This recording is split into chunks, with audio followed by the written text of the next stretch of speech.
This is part 3 for the read-along of 3.09 Post-Impressionism 1.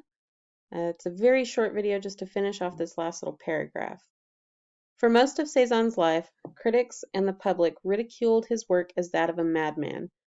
During his final years, however, a younger generation of modern painters appreciated his talent.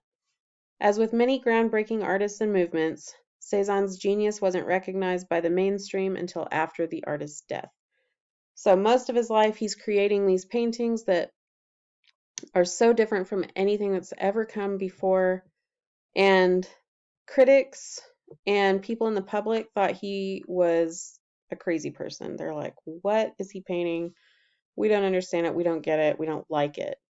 But then during his final years, some young artists that were creating modern works of art saw his work and they appreciated his talent.